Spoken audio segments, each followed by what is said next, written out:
और दोपहर होने पर सारे देश में अंधियारा छा गया और तीसरे पहर तक रहा।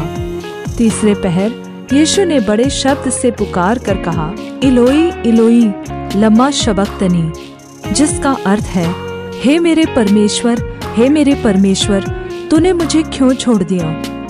जो पास खड़े थे उनमें से कितनों ने यह सुनकर कहा, देखो यह एलिय्याह को पुकारता है।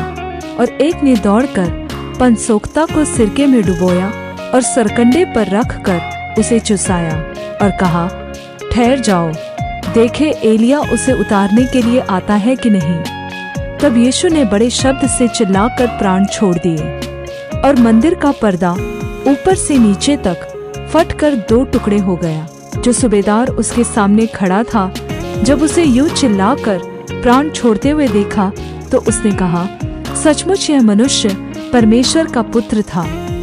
कई स्त्रियां भी दूर से देख रही थी। उनमें मरियम मगदलीनी और छोटे याकूब और योसेस की माता मरियम और सलोमी थी। जब वह गलील में था तो ये उसके पीछे हो लेती थी और उसकी सेवा टहल किया करती थी।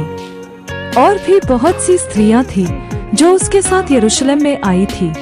जब संध्या हो गई तो इसलिए की तैयारी का दिन था जो सबत के एक दिन पहले होता है, अरिमतिया का रहने वाला यूसुफ आया, जो प्रतिष्ठित मंत्री और आप भी परमेश्वर के राज्य की प्रतीक्षा में था। वह साहस करके पिलातुस के पास गया और यीशु का शव मांगा।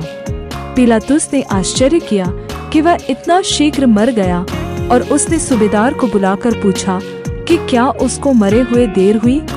जब उसने सूबेदार के द्वारा हाल जान लिया तो शव यूसुफ को दिला दिया।